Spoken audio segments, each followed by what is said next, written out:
Hey there, and welcome to True Scary Stories. Before we dive in, don't forget to hit that like button, subscribe to the channel, and drop a comment telling us where you're from and what time you're watching. That helps YouTube know you love creepy stories, and it'll keep sending more your way. Story 1. The order that knew my name. It was one of those nights. The kind where the rain isn't just falling, it's attacking the windows in horizontal sheets, and the wind sounds like a chorus of lost souls. I'd been working late on a project, with a brutal deadline, and the hollow ache in my stomach was a louder distraction than the storm. Cooking was out of the question. I opened my food delivery app, a digital lifeline in the tempest. The usual places had delivery times stretching into the next century. Just as I was about to resign myself to a sad can of soup, a new listing popped up.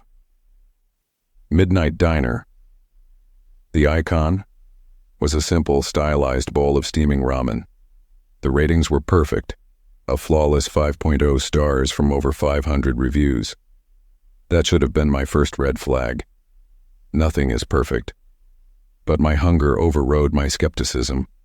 I placed an order for a tonkotsu ramen, my favorite comfort food. The confirmation screen was immediate. Your order has been accepted. ETA, 12 minutes. 12 minutes? In this storm, that was impossible.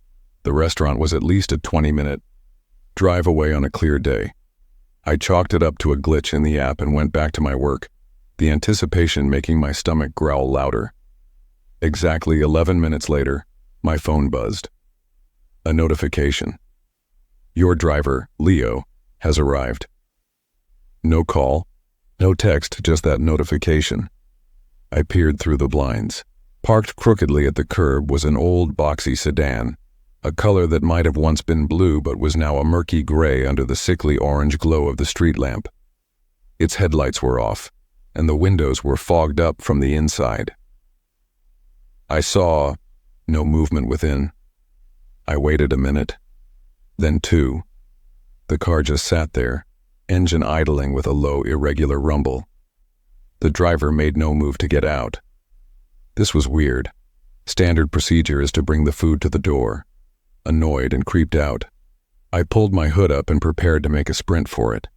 The moment my hand touched the cold brass of the doorknob, my phone buzzed again. A message through the app from the driver, Leo. Don't come out, it's wet, I'll bring it to you, stay inside, Maya. I froze. My name is Maya, but my profile on the app is under my full name, Amaya Singh. No one, not even my friends, calls me Maya. It's a childhood nickname I never use anymore. A cold dread completely separate from the chill of the rain began to creep up my spine. How did he know that? Before I could process it, there was a soft, almost timid knock on the door. Not a firm rap, but a hesitant tap, tap, tap, tap, like fingers gently drumming on the wood. I hesitated, then looked through the peephole. The man standing there was tall and gaunt, swallowed by a delivery driver's reflective jacket that was several sizes too big. The hood was pulled up, shadowing his face, but I could see his mouth. He was smiling. It wasn't a friendly smile. It was a wide, strained stretch of lips over teeth, utterly devoid of warmth. In his hands was a large brown paper bag, perfectly dry despite the downpour. Another buzz from my phone. It's getting cold, Maya. My heart hammered against my ribs. This was all wrong. I thought about not answering, but he knew my name. He was standing right there. What if he got angry? I made a split-second decision. I'd open the door just a crack, take the bag, thank him, and slam it shut. I unchained the door and opened it the barest inch. My body braced against it. The smell hit me first. Not the rich, savory aroma of pork broth, but a strange coppery metallic scent, like old pennies and raw meat. Thank you, I said, my voice tight, as I reached for the bag. His hand, clad in a black glove, held the bag fast. He didn't let go. His head tilted and the hood shifted just enough for me to see one eye. It was a pale, watery blue, and it was fixed on me with an intensity that felt violating. "You look just like your picture," he said. His voice was a dry rasp, like leaves scraping over concrete. "What picture?" I asked, my voice a whisper. I never used a real photo on my profile. He didn't answer. Instead, he slowly relinquished the bag. "Enjoy your meal," he rasped, the smile never faltering. "I made it special, just for you." Then he turned and walked back into the rain, not running, just strolling calmly to his idling car. He never looked back. I slammed the door, locked it, and threw the chain back on, my hands trembling. I stood there back against the door, listening. The car's engine revved once, then slowly pulled away from the curb and disappeared into the stormy night. I looked down at the bag in my hands. It was heavy, too heavy for a bowl of soup. The brown paper was pristine, no logos, no writing, just a plain bag. I carried it to the kitchen counter, my unease growing with every step. I placed it down and slowly opened the top. The coppery, meaty smell intensified, making my stomach lurch. There was no disposable ramen container inside. Instead, there was a large, old-fashioned stainless steel tiffin carrier, the kind with multiple layers. It was sealed tight. Hands shaking, I unlatched the first layer. It wasn't ramen, it was a thick, dark, congealing liquid, with chunks of something floating in it. It looked like stew, but the smell was undeniably, nauseatingly, that of blood and cooked meat. Gagging, I fumbled with the second layer. It contained neatly arranged, thinly sliced pieces of meat, seared on the outside, rare on the inside. They were arranged in a perfect spiral, like fancy carpaccio at a restaurant. But the texture, the marbling, it looked all wrong. It didn't look like any pork or beef I'd ever seen. A horrifying thought began to form in the back of my mind, fueled by the driver's words. "I made it special, just for you." With a trembling, terrified hand, I pried open the third and final layer. I screamed and recoiled, sending the tiffin carrier clattering to the floor, its horrific contents spilling across my clean kitchen tiles. In the third layer, nestled on a bed of lettuce, was a human finger. It was small and slender, with a perfectly manicured nail painted a cheerful shade of pink. And on it was a tiny, familiar tattoo. A little star I'd gotten with my best friend Lisa on a trip to Vegas 6 months ago. Lisa, who wasn't answering her phone. Lisa, who had joked just yesterday about catfishing a creepy guy on a dating app with my old photos. Lisa, whose profile name was Maya. My phone buzzed on the counter, making me jump. A new message from Leo. "I saw you didn't finish. Don't worry, I'll save the rest for next time." Story 2. The never-ending delivery. The clock on my phone read 2:17 a.m. My shift at the call center had ended an hour ago, but the mental fog remained. All I wanted was a greasy, delicious burger and to collapse into bed. I opened the app. Most places were closed, but one, the all-night grill, was still delivering. I placed my order, a double cheeseburger, extra fries, a chocolate shake, and watched the screen. Driver assigned, Ben. Ben is on his way to the restaurant. Ben has picked up your order. The map showed a little car icon moving steadily toward my apartment. I live in a nondescript complex on the edge of the city, a place of beige walls and identical doors. The estimated delivery time was 15 minutes. I watched the icon get closer. 10 minutes away. 5. 2. It turned onto my street. I went to my living room window, which overlooks the parking lot, to watch for his headlights.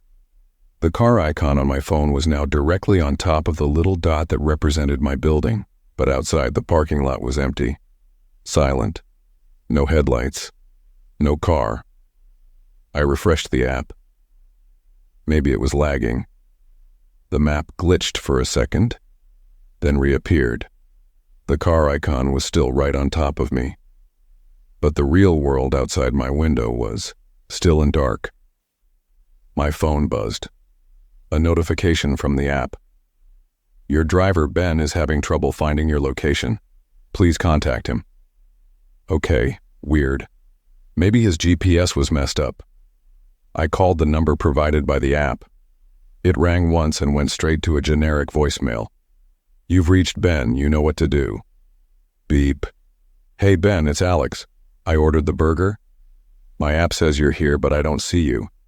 I'm in building 4, first floor, number 108.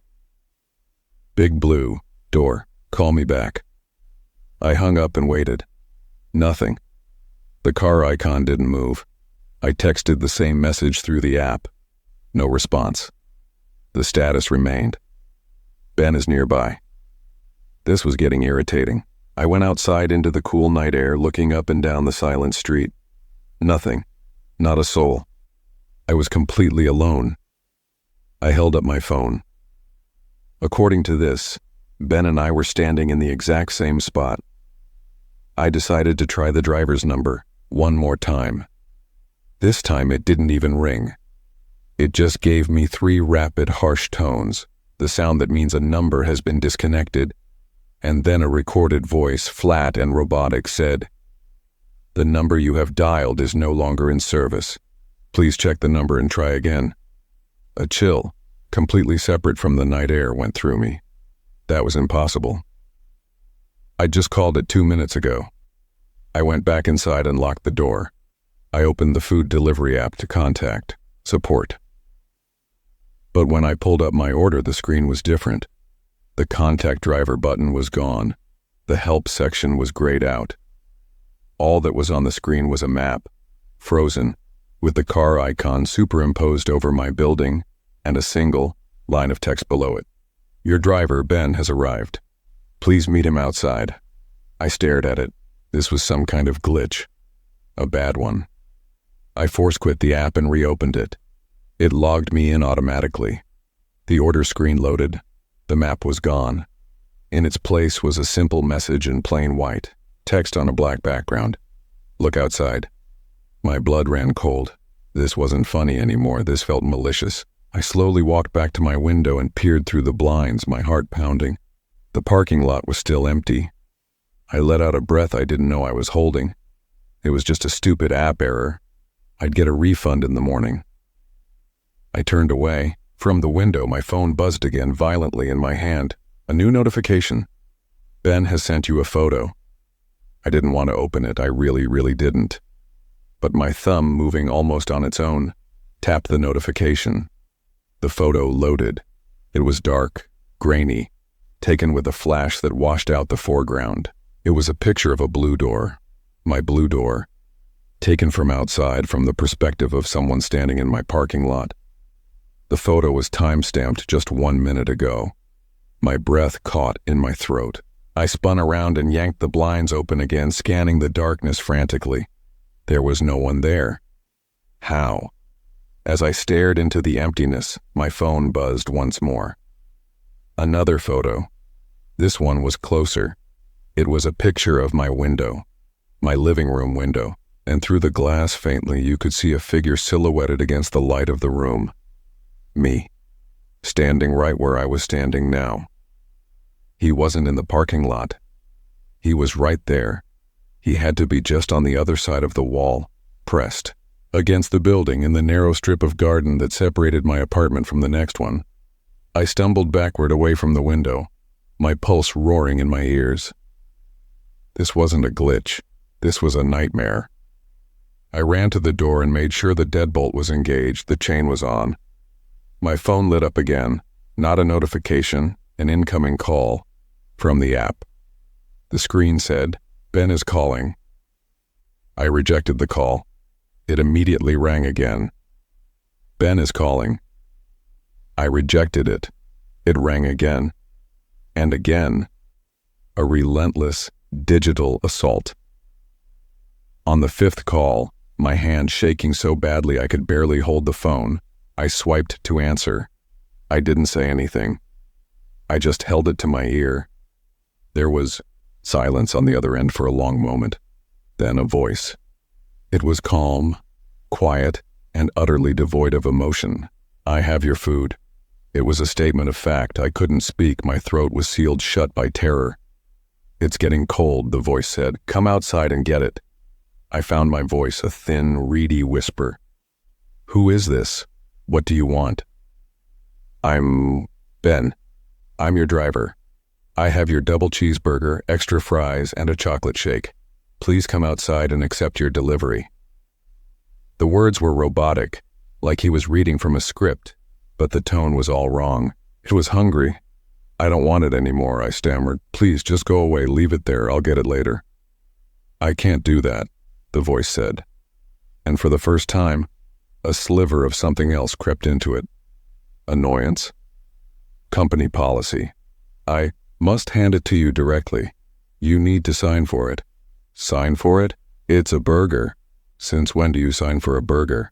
"Please come outside," he repeated, the robotic tone returning, but tighter now, strained. "I'm waiting." The call ended. I stood in the middle of my living room, paralyzed. I couldn't call the police and say a food delivery driver was harassing me. It sounded insane. I looked at the app. The screen now showed a live video feed.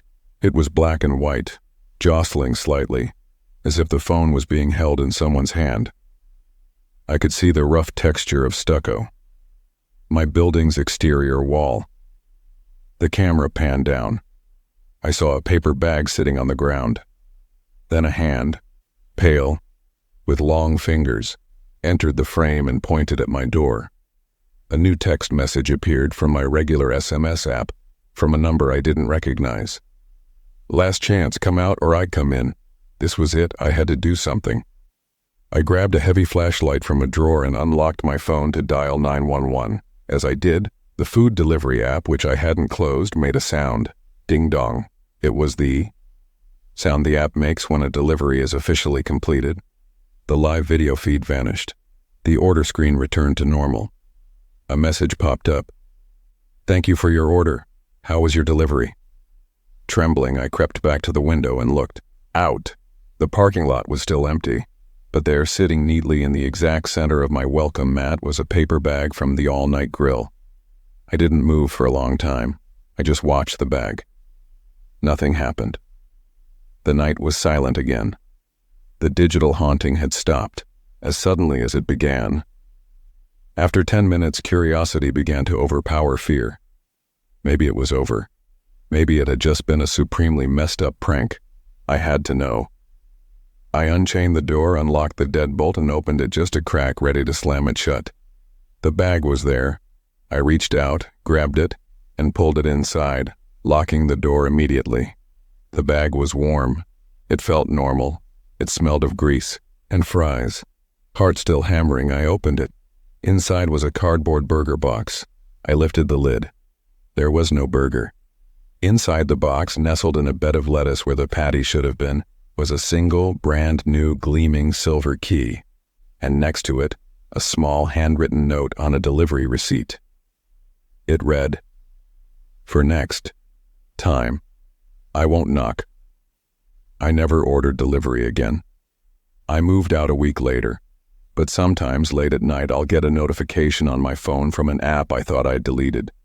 It's always the same message. "Ben is nearby with your order. Please, come outside." Story 3. The Passenger.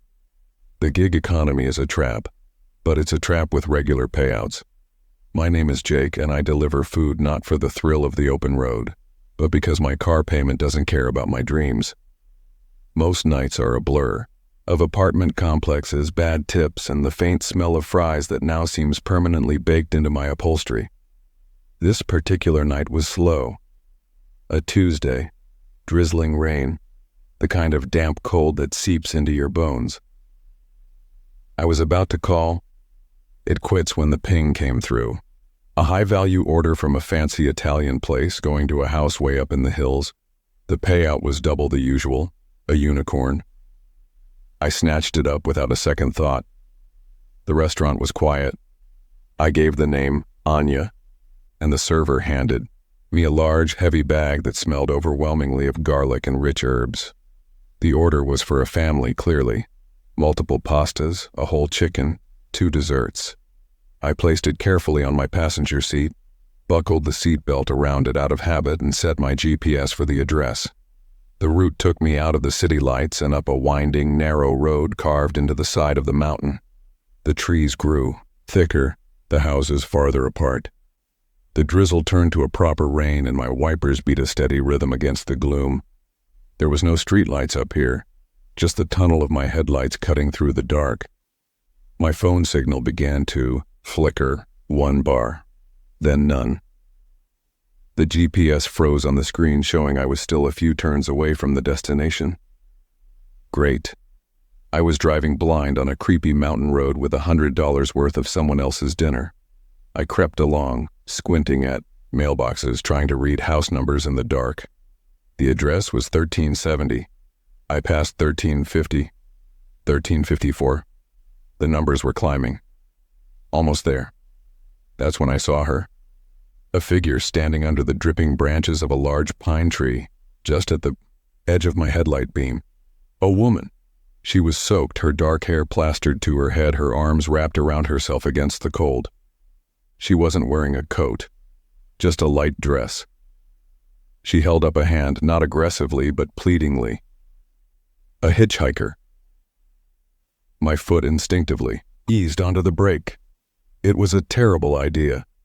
Everything my parents ever told me screamed in my head, don't pick up strangers. Especially not on dark, lonely roads in the rain.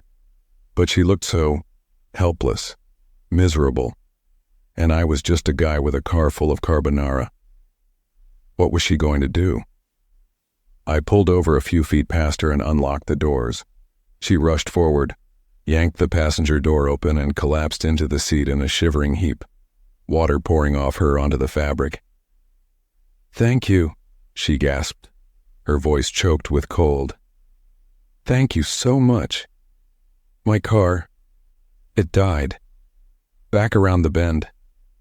Phone's dead. It's okay," I said, feeling a pang of guilt for my initial hesitation. "It's no problem. I'm just delivering some food. I can take you to where you're going. What's the address?" She gave me a small, grateful smile. Her face was pale, her eyes a startlingly deep green. "It's 1370, just up the road. A coincidence, a lucky break for her." "That's my delivery," I said, surprised. "The food is for you?" Her smile widened, but it didn't quite reach her eyes. They seemed tired, ancient. "For my family. They'll be so happy it's here, and that I'm here. They worry." I put the car back into drive and continued up the road. The bag of food sat between us, belted in.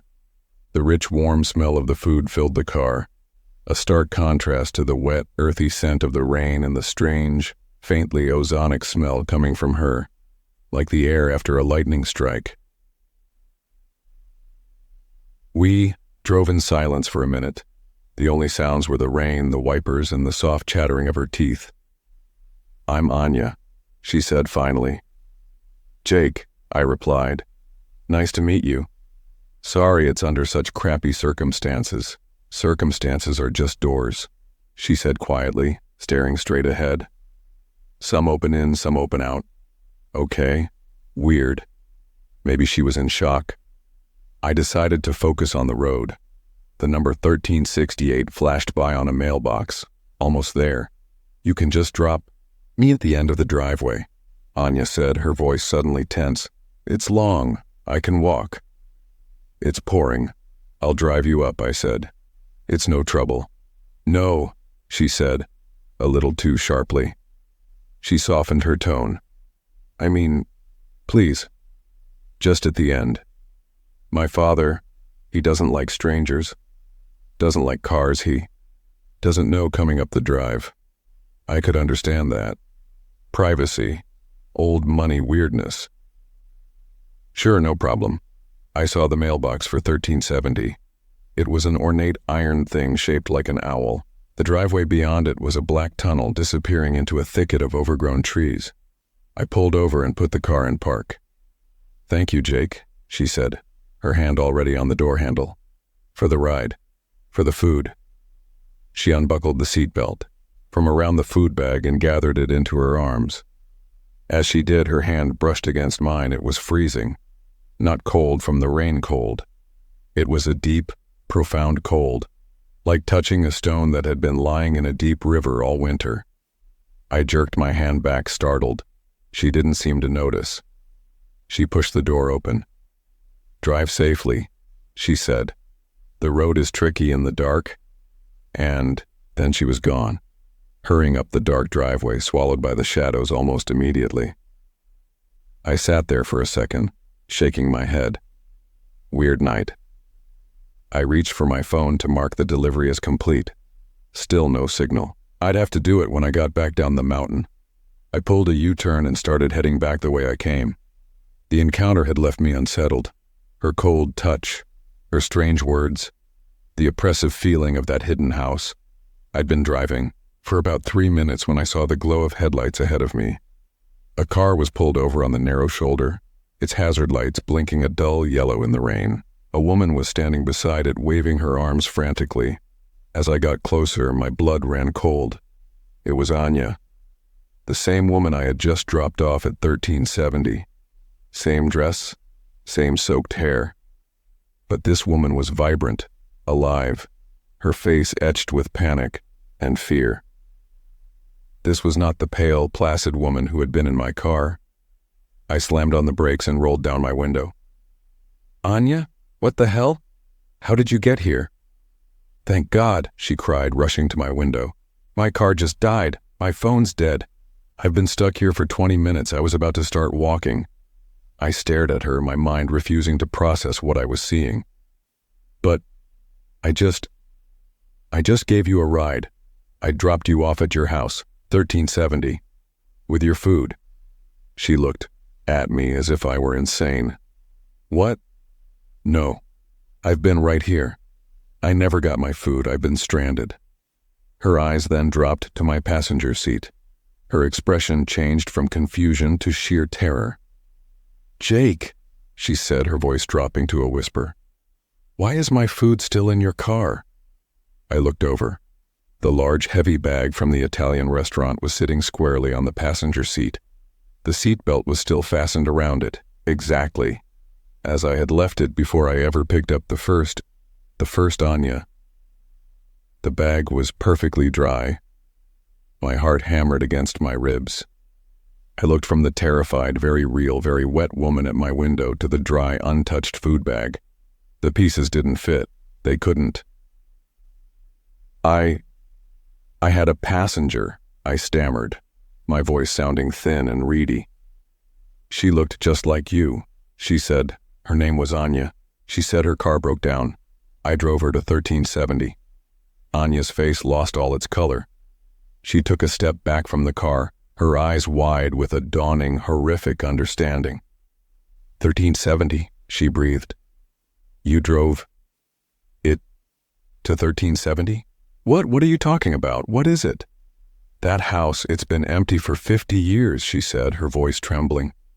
"A family died there, a murder-suicide. The father, he killed his wife and daughter before turning the gun on himself. The daughter's name was Anya." The world seemed to tilt sideways. The rain, the car, the road. It all felt insubstantial, a thin veil over something much darker and colder. "She told me not to drive up the driveway," I whispered, more to myself than to her. "She said her father didn't like strangers." Anya, the real Anya, stumbled back further, shaking her head. "We have to go now. We have to get out of here." "Get in," I said, my survival instincts finally kicking in. She ran around and jumped into the passenger seat, pushing the dry food bag onto the floor. She was shivering violently, but now it was from fear, not cold. I slammed my foot on the accelerator, the tires spinning on the wet road before gripping and shooting us forward down the mountain. I drove like a man possessed, taking the winding turns too fast, my eyes glued to the road, too terrified to look in the rearview mirror. After a few minutes, my phone chirped. Service returned. It buzzed again and again, missed call notifications, text messages. Anya picked it up. It's my family," They've been trying to call me. They were worried when I didn't come home with the food." She listened to a voicemail, her face ashen. "They called the restaurant, the order. It was never picked up. They said the driver never arrived." The world had ceased to make any sense. I had the bag. I'd talked to the server. The app on my phone suddenly flashed. The delivery status updated. Order canceled. Payment voided. Return food to restaurant. I didn't care about the payment. I just wanted to be off that mountain. We finally reached the bottom and merged onto the well-lit city streets. The normalcy of it was jarring. I pulled into the parking lot of a brightly lit 24-hour diner. We sat in silence for a full minute, just breathing, listening to the rain patter on the roof. "Who was she?" I finally asked, my voice hoarse. Anya shook her head. "I don't know, a ghost, a memory, something that lingers on that road. My parents told me stories when I was a kid, warnings not to play up there. They said sometimes the daughter tries to come home. Sometimes she tries to hitch a ride." She looked at me, her green eyes filled with a pity that scared me more than anything else. "She must have liked you, Jake. She usually just gets them to stop. She usually doesn't get them to drive her all the way home." The implication hung in the air, cold and heavy. What happened to the other drivers who stopped? I took her home, her real home in a well-lit suburb, and she thanked me, though we both knew there were no words for what we'd shared. I never went back to that part of the hills. I quit food delivery the next day. But sometimes, on rainy nights when I'm driving, alone, I'll see a figure standing under a tree at the edge of my headlights. I never slow down. I just press harder on the accelerator and try to ignore the way my passenger seat sometimes feels colder than it should, or the faint, lingering smell of garlic and old earth that no amount of air freshener can ever seem to. Race, and I can't bring myself to ever eat Italian food again. Story 4. The custom order. My name is Leo, and I have a system. Food delivery isn't a career, it's a means to an end. My end was a one-way ticket out of this town. I tracked my earnings, optimized my routes, and only took orders that met my strict profit per mile ratio. I was a machine, and the app was my control panel. Most drivers hate the custom order notes: extra ketchup, no onions, light ice. They're a pain for the restaurant and rarely worth the hassle. For me, they were a data point. A detailed custom order often meant a meticulous customer. Meticulous customers were more likely to be decent tippers. I looked for them. That's why the order from the Rusty Spoon Diner stood out. It was a simple burger and fries, but the delivery address was for the old industrial park on the west side, a place that was mostly abandoned warehouses and fenced-off lots after 5 p.m. The payout was high, suspiciously high for such a short distance. And then there was the custom instruction. It wasn't about the food. It read, "Please ensure delivery driver is male. Park at the far end of the south lot. Headlights off upon arrival. Wait for further instruction. A significant additional cash tip upon compliant completion." A red flag the size of a billboard. Every instinct told me to reject it. It was weird. It was specific. It screamed set up for a robbery or worse. But the payout was already triple the norm. And significant additional cash tip? My escape fund whispered a powerful counter-argument. I was a big guy. I could handle myself. Maybe it was just some eccentric rich person with social anxiety. Maybe they'd been burned by bad drivers before. I rationalized it all away. The machine in me calculated the risk versus reward and accepted the order. The Rusty Spoon packaged the food without comment. The bag felt normal. It smelled normal. I drove towards the industrial park as the sun dipped below the horizon, painting the sky in shades of bruised purple and orange. The park was a graveyard of industry. Chain-link fences topped with rusty barbed wire enclosed hollowed-out brick buildings with shattered windows. Weeds pushed through cracks in the vast expanses of empty asphalt. My headlights swept across the deserted south lot, illuminating nothing but discarded pallets and a lone, burned-out car shell. I followed the instructions. I drove to the very far end of the lot, killed my headlights, and sat in the sudden, profound silence. The only light came from the pale glow of my phone and the distant sodium vapor security lamp of a functioning warehouse a quarter-mile away. Waited. 5 minutes. 10. Nothing. The silence was absolute.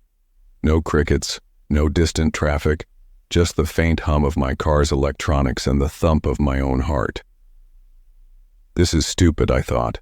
I'm sitting in a dark lot for a ghost order. I reached for my phone to call the customer. No signal. 0 bars. Of course. Just as I decided to leave, my phone buzzed. A new text message from an unknown number. You followed the instructions. Good. Please exit your vehicle. Leave the food on the driver's seat. Close the door. Walk 50 paces directly east into the lot. Stand and wait. I stared at the message. Exit the car? Leave the food? Walk into the darkness of this empty lot? This had gone from weird to downright threatening. The promise of cash was the only thread holding my curiosity in place. That, and a stubborn part of me that refused to be scared off by a series of text messages. I got out of the car. The cool night air felt heavy, oppressive. The sound of my car door closing echoed like a gunshot in the silence. I placed the food bag on the driver's seat, as instructed, and closed the door. My car, my only refuge, was now just a hunk of metal. I looked east. 50 paces would take me deep into the darkness, far from the dim light cast by my car's interior dome light. I started walking. My steps sounded unbearably loud on the asphalt. 1 pace, 2, 10. With each step, the world behind me felt farther away. At 50 paces, I stopped. I was standing in near total darkness. I could barely make out the shape of my car in the distance. I was completely exposed. I felt a primal fear, the kind that whispers about things that watch from the dark. My phone buzzed again. Excellent. Compliance is appreciated. Now turn around. I turned slowly, my skin crawling. I was facing the vast, dark expanse of the empty lot, and beyond it, the pitch-black silhouette of the largest abandoned warehouse. Do you see the door? Another text arrived. I squinted. There, at the base of the warehouse wall, was a darker rectangle, a service door slightly ajar. Approach the door. The tip is just inside. Take only the envelope you find there. Do not enter. Do not look further. Take the envelope and return to your car. This was it, the payoff. This whole creepy game was for an envelope. It had to be a stack of cash. It was the only thing that made sense. The fear began to be replaced by a giddy, nervous anticipation. I was about to be paid handsomely for playing along. I walked toward the dark rectangle, the asphalt giving way to cracked concrete. The door was made of heavy steel, rusted at the hinges. It was open just a crack, wide enough for a person to slip through. From within, I caught a smell. It was a dry, dusty smell, like old wood and forgotten things, but underneath it was something else. Something sweet and metallic, like old meat and copper. I pushed the door open a few more inches.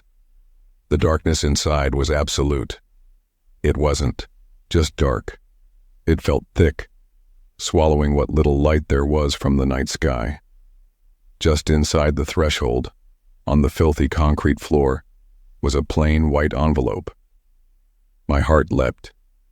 There it was. I bent down to pick it up. It was fat, very fat. This was more than a tip. This was a life-changing amount of money. My fingers closed around it, and that's when I heard it. A sound from deep inside the warehouse. A slow, dragging sound, like something heavy being pulled across concrete. Then a wet, rhythmic thumping sound and a low, guttural humming. It was tuneless, a vibration more than a melody, the sound of a stomach digesting. The instructions screamed in my head. Do not enter. Do not look further. But I looked. My eyes had adjusted slightly to the gloom. The warehouse was a cathedral of emptiness. High, vaulted ceilings lost in shadow. Giant, silent machines hulking like sleeping beasts. And in the very center of the vast space, under a single bare light bulb that hung from a long wire, was a scene that my brain refused to understand at first. A figure was bent over something on a large, stained work table. The figure was tall and unnaturally thin, wearing a long, dark leather apron that was glistening wet in the dim light. It was the source of the humming and the dragging sounds. It was working with tools, its movements efficient, practiced. On the table was a shape, a large, pale shape. It took me a second to recognize the curves of a human torso. A leg severed at the thigh lay on the concrete floor beside the table, explaining the dragging sound. The thumping sound was a cleaver coming down on bone. This wasn't a murder. It was butchery. Processing. The figure stopped humming. It stopped moving. It had sensed me. It slowly began to turn its head. I didn't wait to see its face. I didn't breathe. I snatched the envelope, turned and ran. I ran like I have never run in my life. I didn't look back.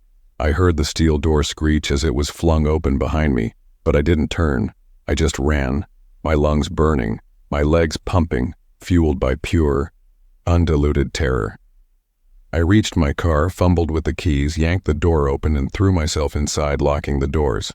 I didn't look toward the warehouse. I just started the car, slammed it into drive, and sped out of that lot, my tires squealing. Only when I was back on the main road, surrounded by the comforting lights of gas stations and fast food joints, did I allow myself to breathe. I was shaking uncontrollably. I pulled into the parking lot of a busy supermarket, needing the light, needing the people. The food bag was still on my passenger seat. I'd forgotten all about it. I'd left the tip, but I'd failed the delivery. The customer, that thing, never got its food.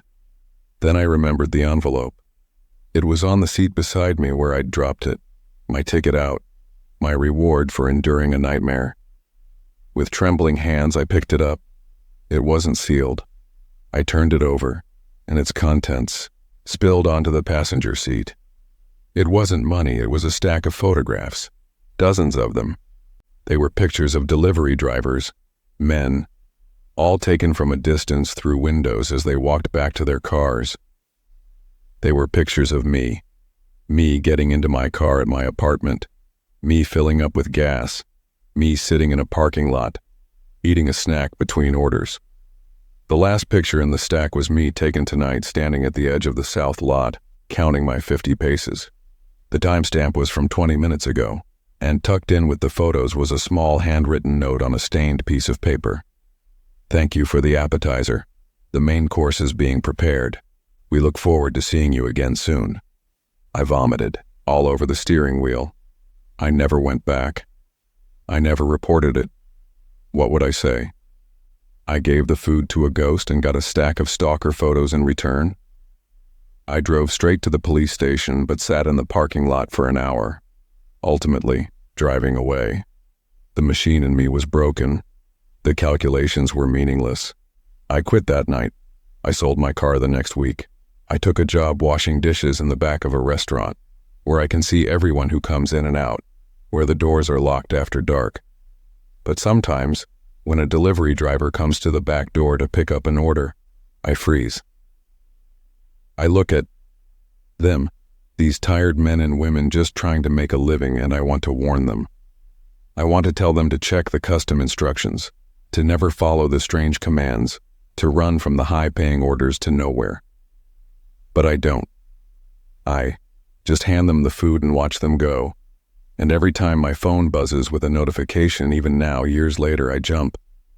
Because I know that out there in the dark places, something is still looking, still ordering, and it has a very specific taste. Story 5. The neighborhood that wasn't on the map. My name is Chloe, and I deliver food because I'm good at two things: driving and not talking to people. It's the perfect job for a social anxiety sufferer. Minimal interaction, maximum solitude. My car is my bubble, my sanctuary. I have my podcasts, my water bottle, and a strict rule. Never, ever deviate from the GPS. The algorithm knows best. It's my shield against the chaos of the world. That's why the order to Willow Creek Estates made me immediately suspicious. I knew every neighborhood in this city. I delivered to all of them. I'd never even heard of Willow Creek Estates. The order itself was mundane. A large veggie pizza with extra olives from Tony's Pies, a place I knew well. The delivery address was on a street called Sycamore Lane. The payout was good, but it was the distance that was strange. The app claimed it was only a 10-minute drive from Tony's, but according to my mental map, that would put it right in the middle of the old State Park Preserve. There were no houses there, just trees. I almost canceled. But curiosity, that ancient killer of cats and common sense, got the better of me. Maybe it was a new development. Maybe my internal map was out of date. I accepted. The pickup was normal. Tony himself handed me the pizza box. Weird address, he grunted, wiping his hands on his apron. Never got an order from there before. You be careful, kid. GPS gets funky out near the preserve. I nodded, my anxiety already starting to hum a low warning note. I got in my car, placed the warm box on the passenger seat, and plugged the address into my phone. The route that appeared was odd. It took me down streets I knew, then onto a county road that began to narrow the farther I drove. The familiar stores and houses thinned out, replaced by dense ancient oak trees that leaned over the road, their branches forming a tangled tunnel. The sun was setting, and under the canopy, it felt like dusk had come early. My GPS signal, which had been full bars, suddenly dropped to 1. Then it flickered. The smooth female voice of the navigation app stuttered.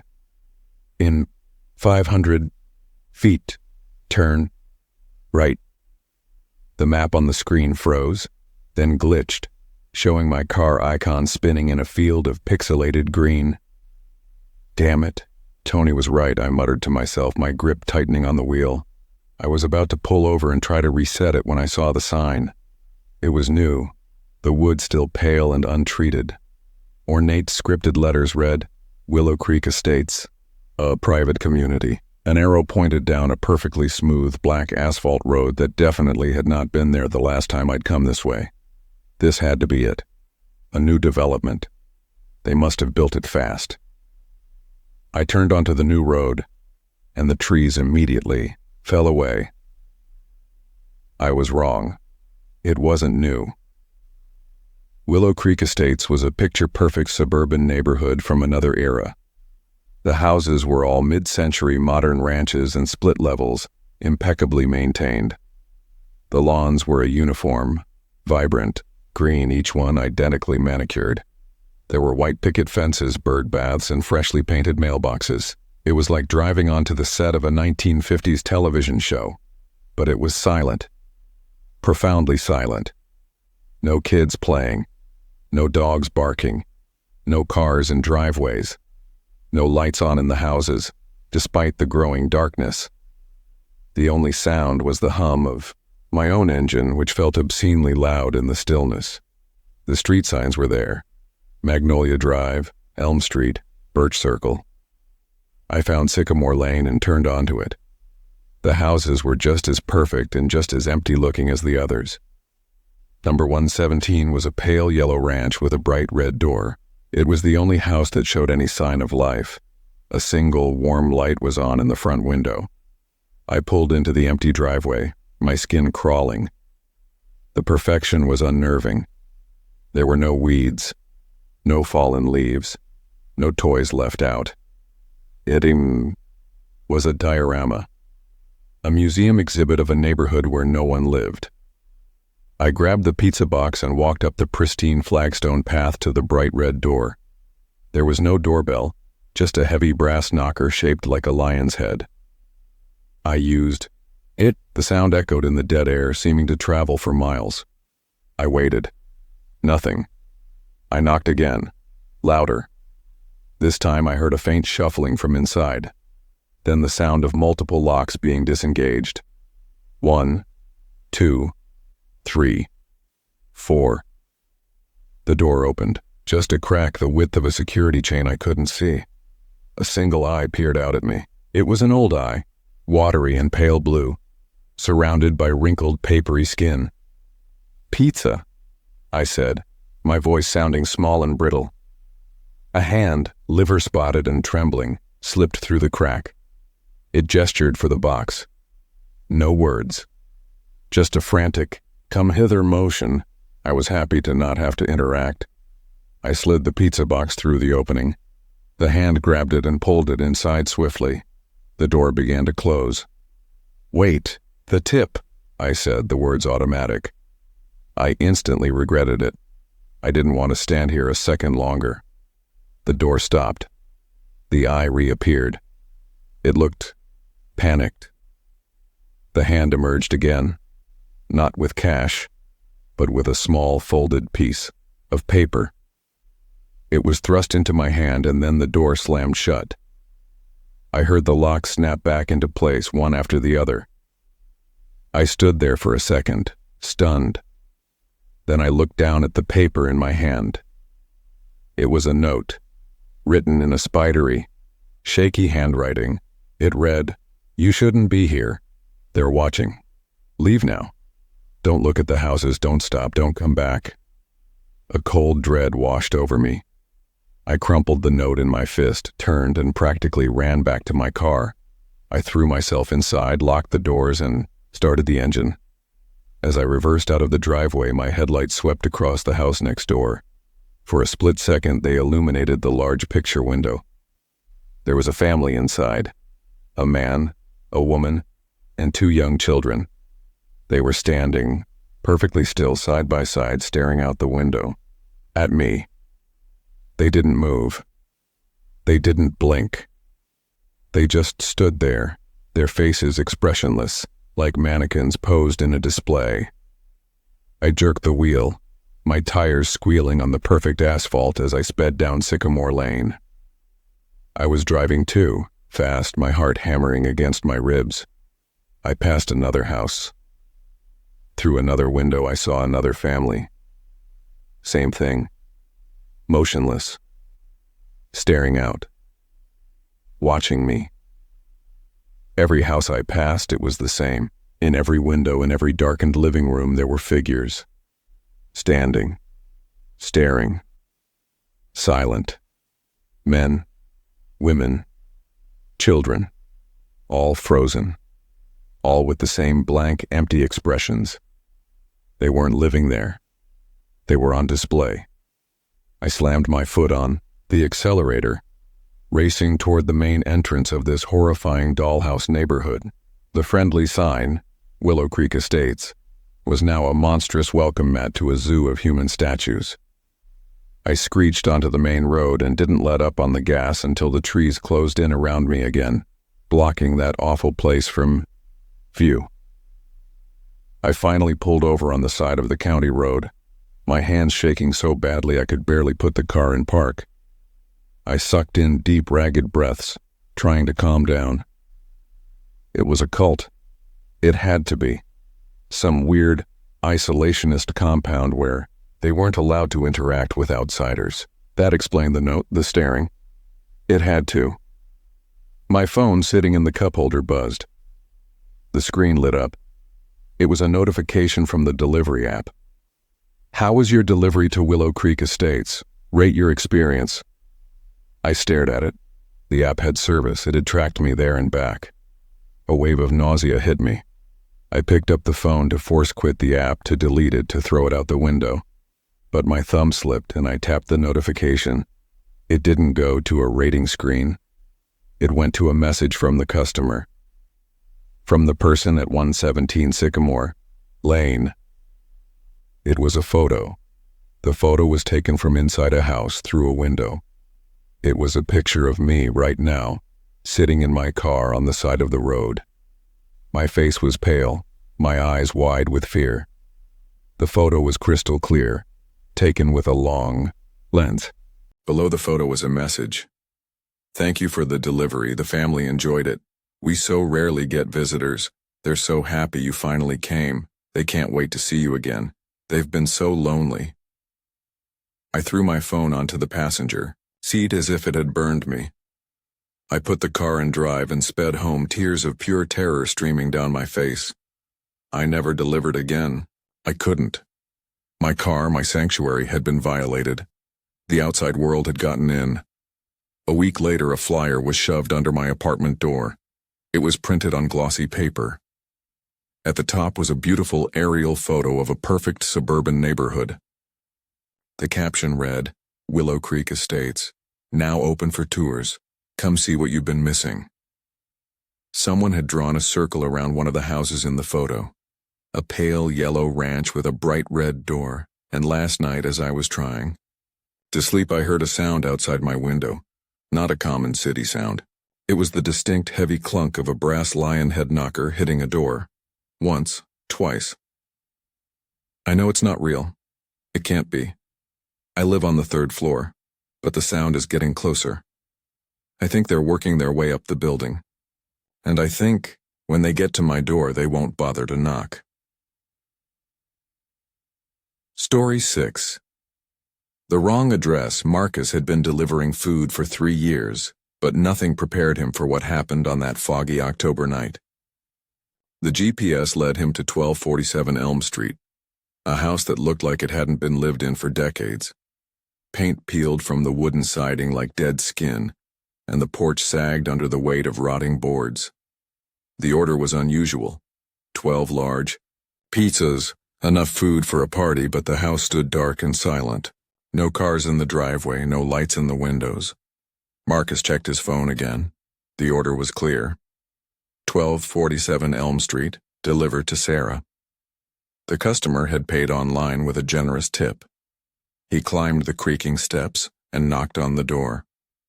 The sound echoed hollowly inside. After a moment, footsteps approached from within. Slow, deliberate steps that seemed to drag across the floor. The door opened just a crack, revealing nothing but darkness inside. A woman's voice whispered, "Just leave them on the porch." "I need you to sign for the order, ma'am," Marcus said, trying to peer through the gap.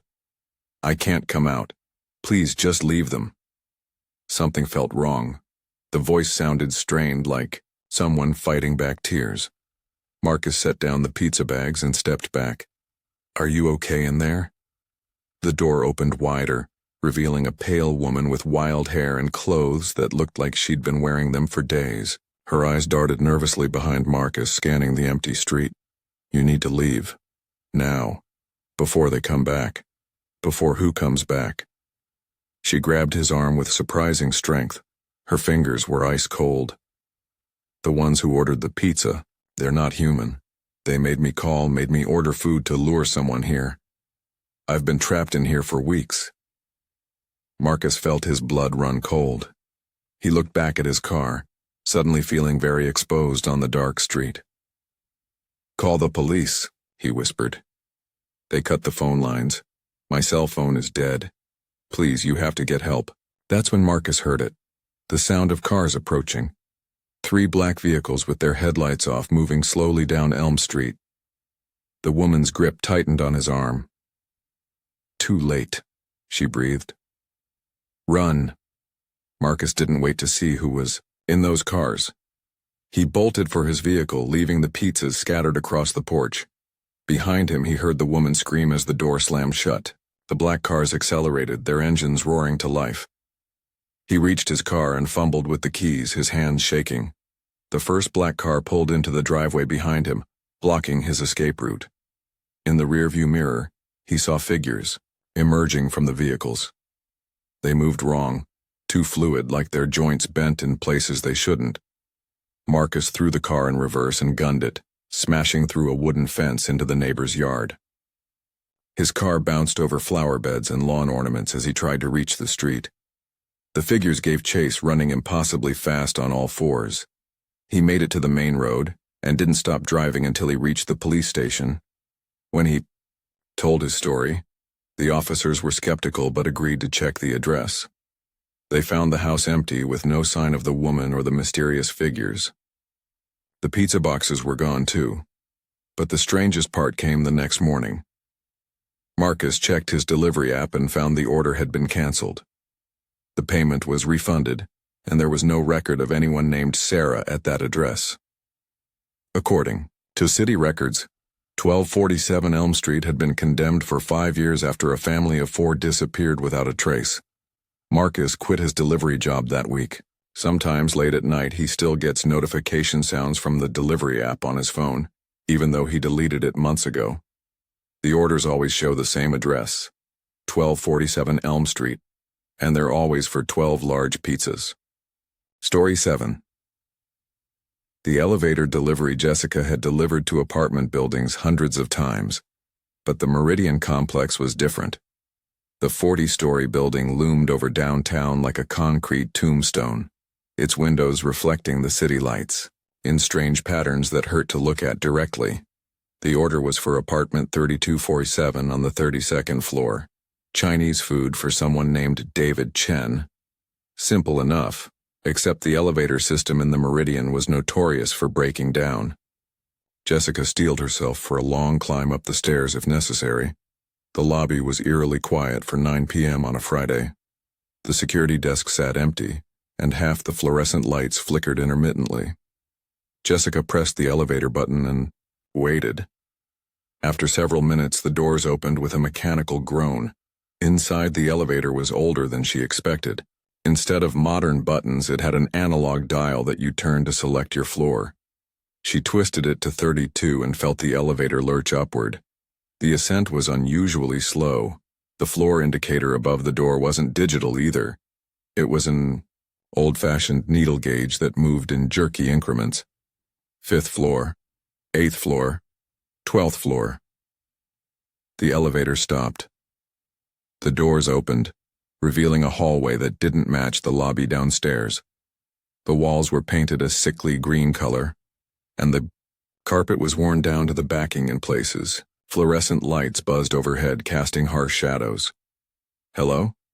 Jessica called out. "Maintenance issue?" No response. The elevator doors started to close, but Jessica stuck her hand out to stop them. She looked at the floor indicator. It still showed 12. She twisted the dial to 32 again, but nothing happened. The dial spun freely, like it wasn't connected to anything. She stepped into the hallway to look for stairs. The apartment numbers were wrong. Instead of starting with 12, they all began with 3. Apartment 3247 was right there, just down the hall. Jessica knocked on the door, Chinese food bag in hand. After a moment, she heard footsteps approaching. The door opened to reveal a man in his 30s with tired eyes and rumpled clothes. "David Chen?" she asked. He nodded and took the food, but when she handed him the receipt to sign, he paused. "How did you get up here?" "The elevator." "Why?" His face went pale. "The elevator's been broken for 6 months. Building management sealed it off after the accident." Jessica felt a chill run down her spine. "What accident?" "A family got trapped between floors. The rescue team found their bodies 3 days later. The elevator had been moving between floors that don't exist." She backed away from the door. "That's impossible.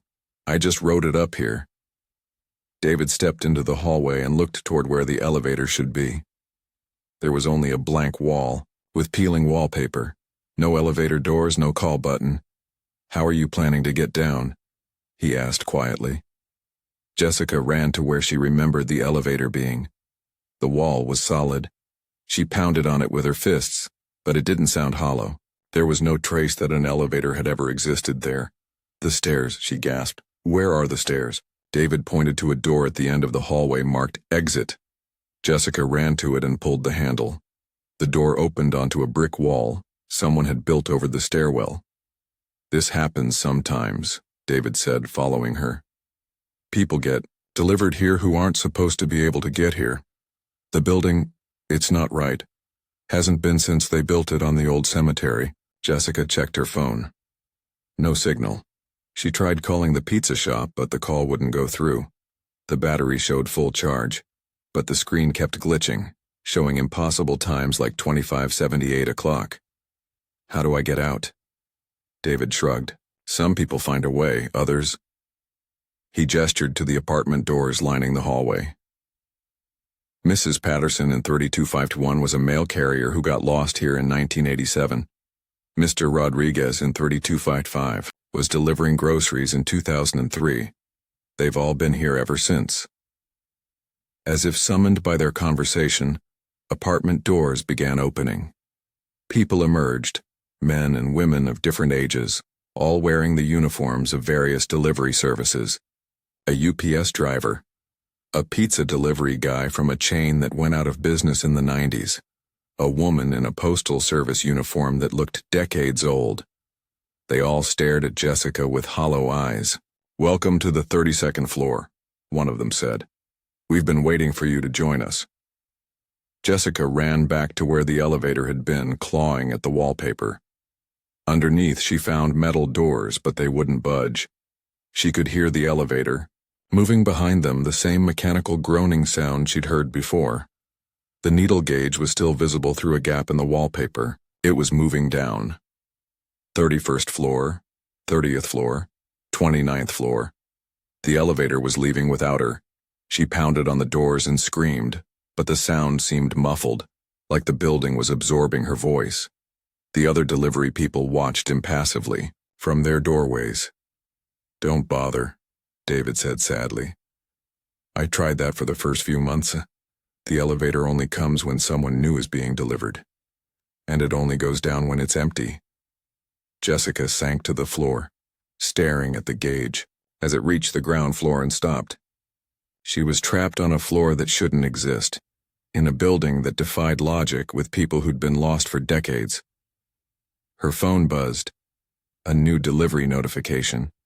The address was the Meridian Complex, apartment 3246. The customer's name was Jessica Martinez. She looked at the apartment door across from David's.